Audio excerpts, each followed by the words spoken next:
Today, we're going to talk about what your church can be doing on TikTok to make an impact in the TikTok community. Are you ready? Because it's time. You're listening to the Church Digital Sidekick Podcast, part of the TCD Podcast Network. Hey heroes, my name is Tom Pounder, and this is the Church Digital Sidekick Podcast. This is a podcast where I bring on ministry leaders and we talk about how you can do ministry more effectively in this very digital and online world. And today I'm bringing back a guest that I've had on before. Her name is Sammy Kelly. She works for Evangelism, and they do lots of great stuff. But she's also a video editor, and she's got her own side business as well as a video editor. And we're going to talk about all that kind of stuff in the interview. But she is someone who's really experimenting and really encouraging on TikTok. She's been doing different things on TikTok, and she gives lots of great insights for churches on what they can be doing on TikTok to be making an impact all over the world. So we're going to have a conversation with her about what churches can do right now on TikTok. But before we do that, I want to highlight theChurch.digital. If you've never checked out theChurch.digital, go to that. That's the website. But at theChurch.digital, we've got tons of different podcasts, tons of different blogs. We've got coaching, and we've got cohorts. All those things that are happening at theChurch.digital, and it's just an amazing opportunity for you if you work with digital ministry, online ministry, if you work with phygital ministry, if you work with metaverse ministry. We've got encouragement and inspiration for you every single day at theChurch.digital. So if you've never checked it out, go today and check out theChurch.digital to be encouraged and inspired in your digital ministry. All right, so now let's get into the interview with Sammy Kelly, talk about what churches can do on TikTok. All right, with me right now is Sammy Kelly. Sammy, how are you? Hey, Tom, good to be here. I'm doing well. I'm glad you're well. I'm so glad that you're here. Again, I've been trying to track you down for months upon months upon months, and you are busy, busy, busy. So we'll get into why you've been so busy in a second, but let's get into just your background a little bit. You've been on the podcast before, and we interact a lot on Twitter, which I'm glad you're active on Twitter. But for anybody who may not know who you are, why don't you give a quick little bio, who you are and what you do? Sure. So my biggest connection, I think, with you and your work has been through Evangelism, of which I'm a co-owner of with Michelle Barra. And we help progressive leaders of spiritual communities share hope, healing, and light online. And as I was just talking with you about, we've been doing a lot of that for free for the past year and a half, and just pumping out, weekly YouTube educational content, and we're posting a lot on Instagram and TikTok and all that good stuff. And I've developed some ways people can work with us now beyond just the free content, but a lot of it's been that, and it's been great getting to know people along the way and being able to help faith leaders just really reach people online, which is where they're spending time. So yes. I do a lot of that, and I also, as I said, I have another hat where I'm a video editor. I have a company doing that, and so I love video. I love social. I also love being outside. I'm not always on my computer. I'm a big outdoors person, so that's a lot about me. That's great. What got you into video editing? Like what drew you there? Yeah, and that's actually a good tangent here, because I do have a background in ministry, and so I wouldn't say ministry was the first place where I was into video editing. I like to joke that from the second I knew I could make videos about my dogs when I was like in middle school, it was like I was sold because I love dogs. But then I started using that in ministry. I would make videos for our youth group. We'd go on a trip, and I'd want to make a video like explaining what we did for the mission trip or whatever, sharing with the congregation. And then as I started working with the church in youth ministry, parish ministry, and even denominational ministry locally, I was able to use that gift to do testimony videos, all sorts of things. I've always loved it. I just love when you get the video together and you just center in and focus and bring it to life and communicate something in ways that Twitter can't always do without video. I think. Yeah, that's awesome. Okay, so let's date ourselves a little bit here. When you were making your first videos in middle school, what kind of camera were you using? Did you have one of those home video cameras where it was like on your shoulder? and then you had to take it, the VHS tape into something else, or is that just me? When I was like in elementary school, I think my parents would set that up in the hallway, and my friends and I would like do little plays and stuff, but I didn't edit those. No, I was working with, I think they still had SD cards in middle school, but it was like an old, not good quality camera, and I don't even know what program I was using, something free on a big boxy computer. So I'm not quite as dated, but a Yeah. little bit. Okay. Okay. So now let's move to today. What are you Yeah. using right now to edit your videos? Yeah, so I use Premiere Pro as far as video editing for clients, and some of the Digi stuff will do YouTube videos. When it comes to TikTok, which I know we want to get into as well, I've actually moved onto the phone more. There's a free program, CapCut. I don't know if you're familiar, if you use that. A lot of people will use it for free captions, put captions on the video, and you can, post it on multiple platforms without manually putting captions on each one as you upload it. Yeah. I haven't been using it for captions, but I have been using it for clipping the footage, and I love it because it's right on the phone. I get it done, like kind of move it on to the next phase. Yeah, and certainly TikTok has its own editing capabilities. I just prefer to do it outside of TikTok and then upload it. That's awesome. Okay, so since you mentioned TikTok, let's move Yeah. into our topic, because part of the reason why Sammy has just been pushing me off for so long is she said, Tom, I'm doing a lot of different things on TikTok. Let's talk about TikTok after I get done experimenting and talk about doing all this stuff. And so now that you're done, well, you're probably not done experimenting, but you're at that place where we can catch up and chat. Let's talk about TikTok right now. What is it that you love about TikTok in general? I'm going to apologize for the sirens here. They'll be gone shortly. But I love about TikTok that there's not this need to be showy and polished and perfect. And like, I work with some folks that I'm like trying to make an advertisement for them, and they want it to look good and they want it to be, polished. It is, but on TikTok you can just show up. You show up as you, and certainly you want to think ahead about what you're doing, and there's some science to it as far as a good hook in a video, because you need to capture people's attention quickly, and you want the video you want to be able to hear you want to be able to see your face clear. Like there's some things you still got to consider. You can't just kind of take your phone out while you're still in bed and hope for the best, but Yeah. for the sake of it, you don't need to think too much about what's going on, as long as you present yourself in a way that can be seen and heard. It's just you. You show up as you and share your thoughts, and people like love that on the platform. That's what the platform is built for.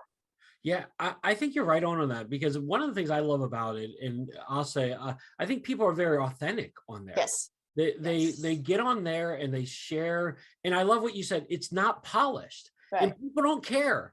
I think it was in COVID. I think before COVID, I think everyone thought the mindset, we have to have everything polished. It has to be perfect. It has to be all this stuff. But what we discovered over TikTok, over COVID, and through apps like TikTok and live video, is that people don't need it to be polished. They just want you to be real and authentic. And I see a lot of that happen. I see a lot of people sharing their stories, and people getting encouragement. I see a lot of hope in the app, and that's what really draws me to it. Yeah, I love that you mentioned story, because it does come down to storytelling. Like that's almost like the science I was mentioning. You got to be able to captivate people, but most ministry leaders are already kind of used to that with preaching sermons or doing short talks or whatever. And as long as you can educate people, entertain people, or inspire people, you just show up and do that. And it's pretty. It's open. It's accessible. That's what I'm looking for everybody. As long as you have a phone that can do that. Do you ever sit on TikTok and just get sucked down the rabbit hole and find yourself like an hour later, like, oh my gosh, I got to go to bed? Yes, all the time. Yeah. And I think it's so fascinating too, because I'm sure your listeners already know by now, but the algorithm of TikTok is just so advanced, and it will read you. Now, certainly you can train it by telling it what you do or do not want to see, but it just gets to know know the intimate things about you that you find interesting based on how you interact with the videos, to the point where some of my closest friends and I will, they're on TikTok too, and like we'll get together and mention a trend. Like I'll reference a trend and you know, say the little song piece or whatever, and they'll look at me like, what are you saying? And I'm like, oh, it's on TikTok. It's all over my algorithm. It's every other video for the past 3 months. And they're like, oh, I've never seen that. So there's these niche like things happening that, you know, unless you're someone like me that is running, like I run 10, 50 miles because I'm training for this half marathon and marathon. So I get all these people like filming mile by mile updates. So unless you're into that, you're not going to see any of that. You're going to see, I don't know, guitars perhaps reading from behind you there, Tom. Yeah. It's not my guitar, but yes, it's, yeah. But, or you could see, like, I get sucked into the food ones. Like, Oh, I mean, there's some like some different meat specialist guys. There's some different grill specialist guys. And I'm like, man, these are like fascinating, but you're right. You get sucked into it and it's very smart. The algorithm changes and goes like, it's funny because I'll be on one set of algorithm and I'll know that I'm on the food stuff. And then I hear different stories, like testimonies. I click on one or two testimonies. I'm like, oh my gosh, this is awesome. And then I'll see a bunch of divorce stories. I'm divorced, and you know, I'm like looking at the stories and interacting. And then I go through, and so TikTok it changes for me all the time, depending on what I'm liking and engaging with. right. And I don't get most of those. And so like for me, you know, I have my own things that pop up, and it's just amazing how intricate it is. And I hope that that would give people some kind of like confidence or hope that whatever you're putting out there, you know, there's going to be a group of people that are going to get it to show up on your For You page and resonate with them. Yeah. Okay, so you've been doing a lot of experimenting, a lot of encouragement. Again, one of the things I love about what you do on TikTok is that you share encouragement on how churches can use TikTok. So in all the things that you've been learning and doing, what are some tips that you would encourage churches to do as they're getting into TikTok? Because I think I think every church should be on TikTok. If you're on Instagram Reels, at least, you should surely be on TikTok. Yeah, absolutely. Yeah, a couple things come to mind. First of all, it works. So when you do it, you're gonna get outreach. You're gonna get new eyes. You're gonna get new followers. It's just a matter sometimes of doing it and committing it to your schedule. And this is where I can reference our our intensive like TikTok experiment we did when you first contacted me, and I said, hey, let's wait till after we do this, like, you know, 3 videos a day for 30 days thing that we were doing, and see if we have anything to report on. That was a lot to manage. Like, I won't lie, it's a lot to keep up with. But we certainly, our account certainly grew, and that's not even the most important thing for us. We connected with a lot more people, which I'm excited about. You know, when we get a bunch of followers and I start seeing like Reverend this person, or, you know, youth pastor this person, I'm like, oh, the algorithm is getting like the right people on our stuff. We're helping the people we want to serve. So that's everything to us. You know, that's why we do this. But I also will say it works, but don't burn yourself out. You know, you got to know what you're committing, what you can commit to. And I'm speaking to myself here too, because, you know, it's a constant you know, give and take that you have to figure out, is this too much for me? Because I did 3 videos, whatever, for 30 days, and then I missed 2 weeks because it was just too much. So pacing yourself in a reasonable way, I would say, if your church can do 2 a week, 3 a week, 4 a week, do what you can do. Well, I can keep going, but I'll pause there. Because I think that's the thing. Because I read a stat saying, hey, if you really want to get big on TikTok, you got to post like that 2 to 3 times a day. And I'm like, a day? I can't even do 2 or 3 times a week. My goal for my church is 3 times a week.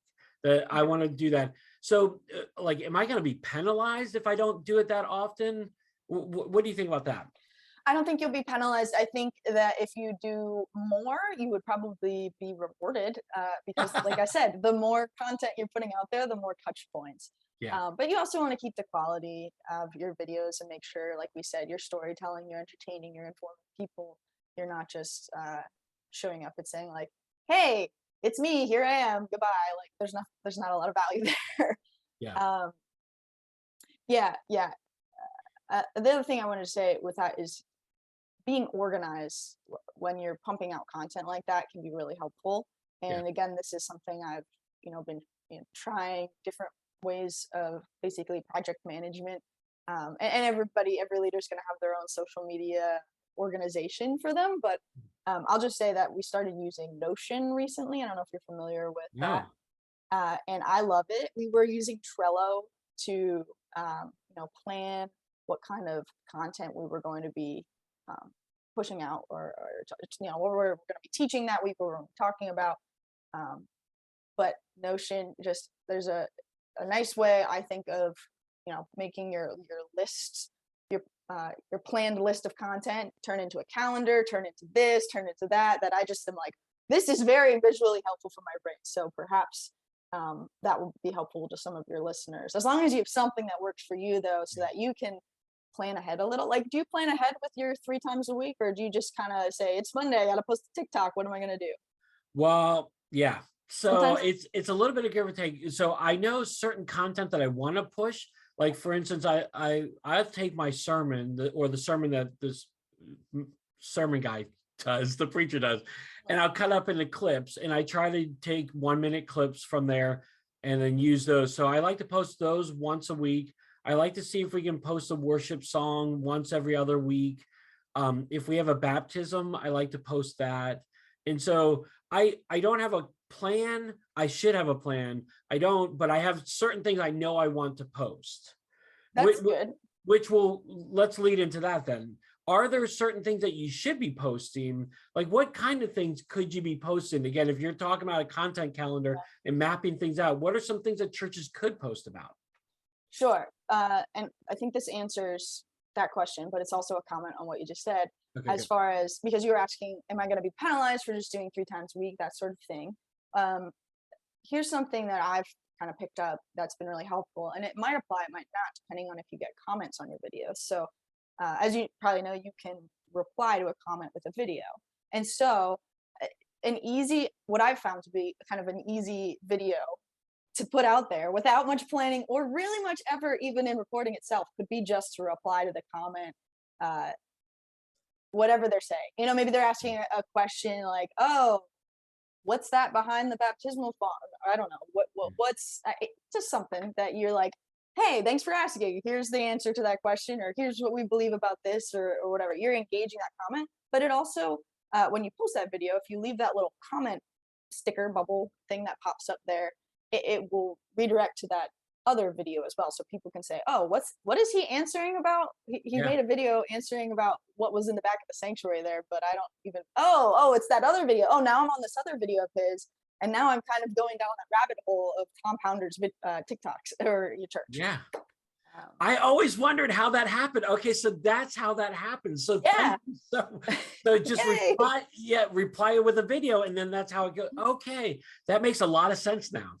Yeah, and it's such, and I'm telling you, it's such a nice, like, ooh, I got a video done, and all I had to do was, and sometimes I just say like thank you, or I'm just, saying this is a great comment, like highlighting what they're saying. Like, let's say you're talking about a specific youth ministry thing, and someone comments and says, "Oh, I've done this," and then you just make a video replying to that saying, "This is a fantastic idea. Everybody should go do it." And then it's Wow. like you've made a video, and it didn't take much effort. So I think when you're asking about what kind of things people should be doing, as I've repeated, education is always good. Entertaining is fine too, and inspiration, encouraging people, that's all good. But also take those little wins where you can find them. If Yeah. it's a reply to a comment, that's what it is. If it's just giving someone, like, showing them what you're up to that day, something that's relatable, I would say, make a quick video about that, or keep them short. Like, Yeah. these are your little wins, like that 10-second, "Oh, I just thought of this while I was driving. I'm gonna quick make a TikTok and say, did you ever think about this? Because I was just thinking about this," Yeah. and there it is. I love what you just said, the quick little wins that you can take and use that and grow from it. Again, I think, a lot of times churches churches are like, well, we've got all this content, we got to just share it. And they don't they don't format it correctly. They don't utilize TikTok for all it's worth. But I also think that they, again, like what we talked about before, they feel like it has to be professionally done when it really doesn't have to be so polished or professionally done. You had just said something and I totally I lost my mind about one of those wins that you had, but oh, it's gonna come back to me and I'm gonna remember that. Driving in your car, replying to a No, comment, no, no, behind the scenes.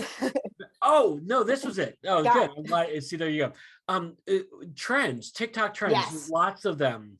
Yes. Should churches do them?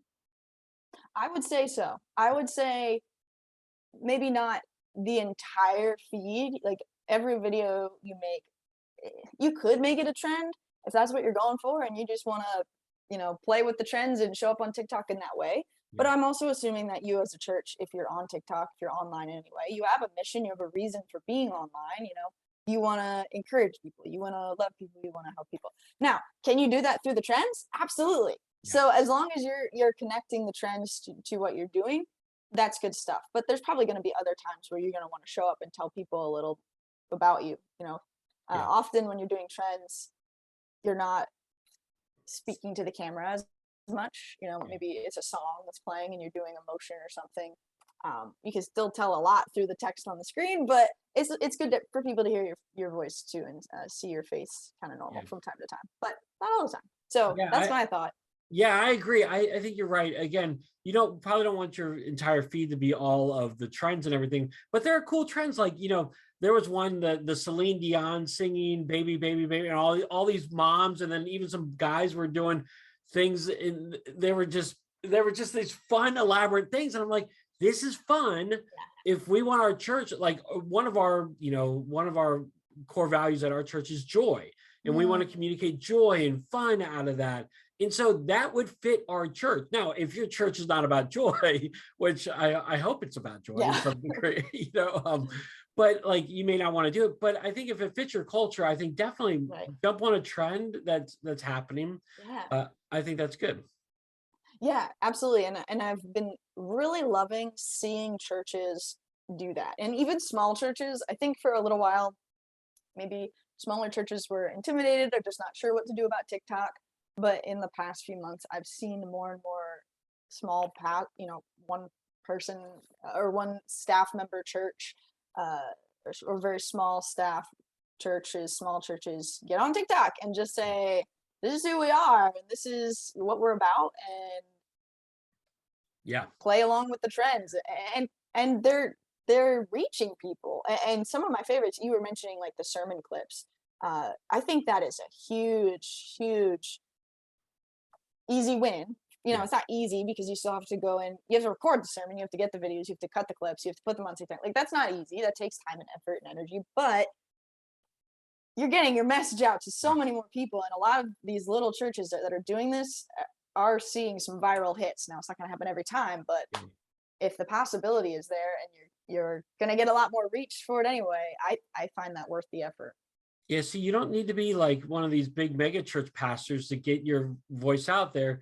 You can share truth and God's truth and encourage people, and it could go viral. And again, not that you want to make it about being viral, but hey, if Right. you're viral, that means more people are hearing about God. Yep. And that's what you want. You want more people Exactly. to hear about Jesus. And I love that. Okay, so let me ask you this question. Is it good for a church to be a business profile or a kind of a personal profile? Have you found one way that works better or another? I think they just changed something with that, and I'm trying to remember what it is. I thought it was just creator and business, or creator and professional now, or maybe they added creator. Okay. So sorry if I can't give you a clear answer on that. I don't think there's anything wrong with being like a creator who can use some of those sounds that maybe businesses or companies can't always access because they kind of block off some sounds and some Right. trending audios. Yep. Yeah. So, but that's one of those things that they're always TikTok is always kind of changing and adapting. Same with Instagram to try to, because they recognize that there are all these different types of entities and people Yeah. on the apps. Yeah. Um, No, that's good. I made our church a business account, and the Okay. one frustrating thing for us is I can't use some of the sounds. Yeah, a lot And, of the and sounds. that's been frustrating. I'm like, did I make a mistake doing that? And I kind of go back and forth of Well, you can change it too if you wanted to try that out, or I can't give you legal advice for that, but see what others are doing as far as that. I think there might be a difference between when you get a link in your bio yeah, ability as well. that is with the business, and that's part of the reason why I chose to do the business things, to get a link, because ultimately I wanted to link back to some of our other content or even our church website, Yeah, just in case people are curious. right. All right, so a few more. Sure. What is another tip or so that you would encourage us with? Uh, Another tip. Um, I this is something recent that I've been doing differently. So when people would ask us inevitably, because we talk about all sorts of social media about like what to do when you get a bad comment, because that comes up all the time. Yep. At first, I've always like educated people and said, well, you have control, and this is still true. You can delete the comment if you want. On other platforms, you can hide the comment if you want them not to know that you kind of hid it from everyone, so they're not like, oh, they deleted my comment, I'm gonna leave 12 more. Like you have some control there. Um, but recently, I've been hearing more about, well, sometimes your more controversial topics or just things that bring out the trolls can help you by giving you kind of a boost, because people start to like kind of discuss that in your comment section, or reflect on like, wow, that was just a weird comment that person left. And so maybe leave those comments at least for a day or two. I mean, if it's really like hateful on you or another person, I would say just delete it. Like you don't need that negativity. But if it's just something that's maybe different than your perspective and you are okay with there being a little bit of dialogue, you can engage it, or you can let it sit and let other people kind of interact with it for a bit. But that's just something new I've been kind of playing around with and seeing, and we get that all the time with Yeah. digital ministry. You know, people are always saying, well, the church needs to be in person, what are you doing online, stop telling them to get on the internet. It's like, okay. Oh, yeah. Okay. Don't even get me started on that. But Yeah. I will say I like that perspective of the troll stuff, is because Yeah. the more people who are commenting on it, again, even if it's negative, it Mhm. gets your thing exposed a little bit more, Yeah. which could create good conversation. And again, I think it's all about conversations. And again, you have the choice to respond in kind, even if people are hateful. Right. And again, I think we have the opportunity to communicate God love no matter what people are saying. And so that's a really interesting perspective. I like that. Um, Thankfully, our videos are not that popular that we get a ton of trolls on, Not but yet, thankfully but you not might that. get one. Yeah, I Which know. one? Yeah, I know.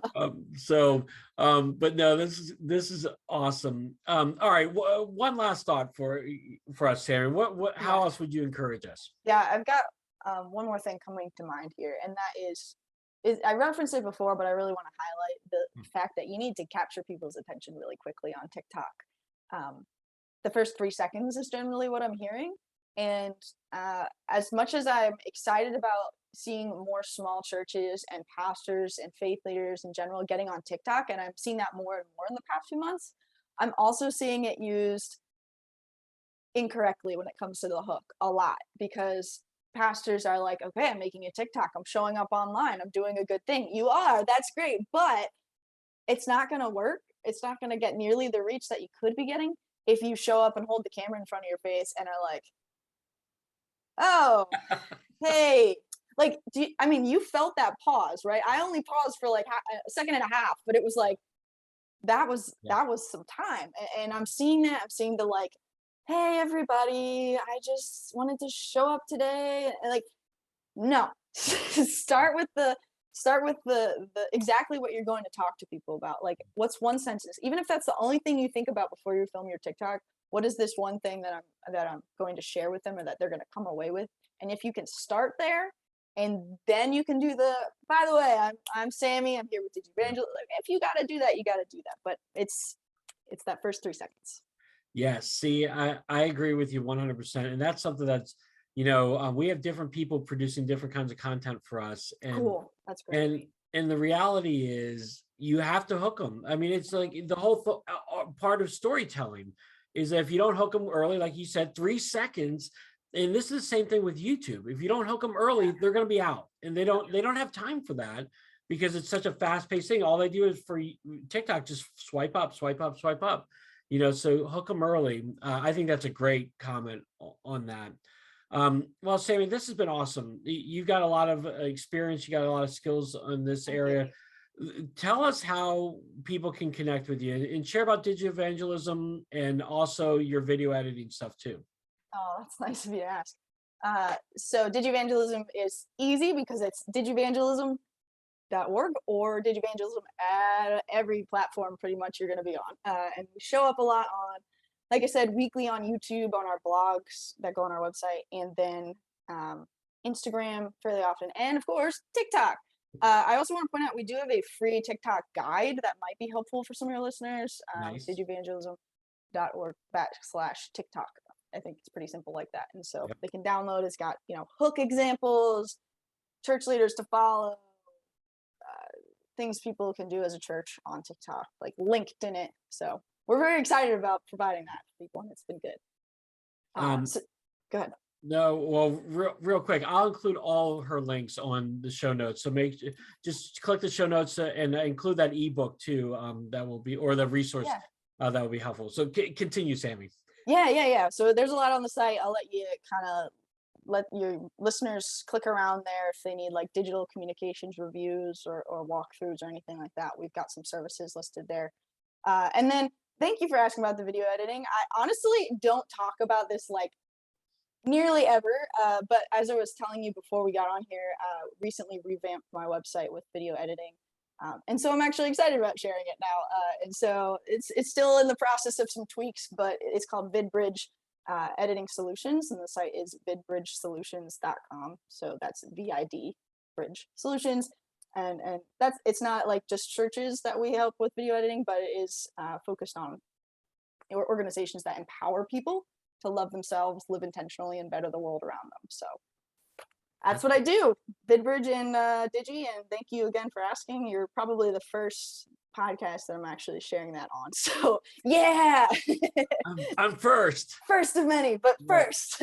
Yeah, that's awesome. No, that's great because again, video is so powerful today. And again, whether you're a small church or a big church, you need to be producing some sort of videos in some sort of format. And so again, Sammy's been in this space for a really long time, and I would highly recommend you talking with her. She can encourage you in a lot of different ways. Sammy's a great resource that I would love for you to connect with as you're going about your ministry and getting into video stuff. Sammy, final question for you. What's your favorite social platform right now? Oh,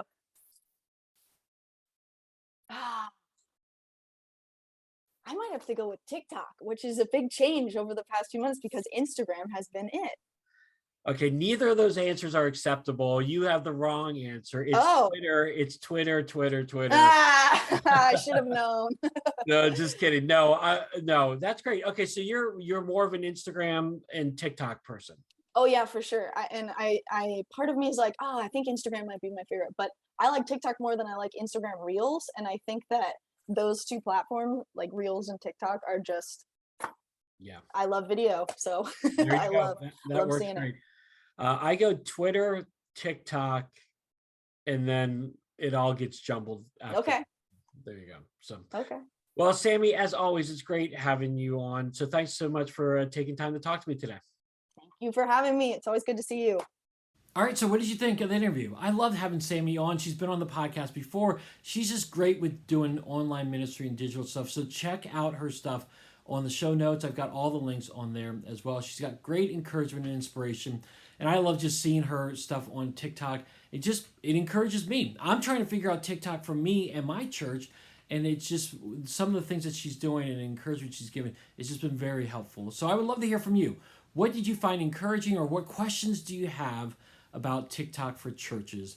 Definitely put it in the comment section below, or you can hit us up on Twitter. I'm on Twitter. Sammy's on Twitter. Again, you can find her links. Mine is at TA Pounder is Twitter. And let's carry on this conversation. I bet you Sammy and I would love to just continue this conversation and talk more about what churches can do on TikTok, on Twitter. So we'd love to talk to you a little bit more about that. Again, or you could put a simple comment in the comment section below. We'd love to do that. All right, heroes. Well, thank you so much for being with us today. As always, if you enjoyed the podcast, you can subscribe to it. This is on YouTube. This is on iTunes and Spotify, as well as theChurch.digital. I would love for you to check that out and subscribe to it. We've got new podcasts every single week. We'd love for you to be a part of that today. All right, heroes. Well, I hope you have a great rest of your week. And until next time, have a great one.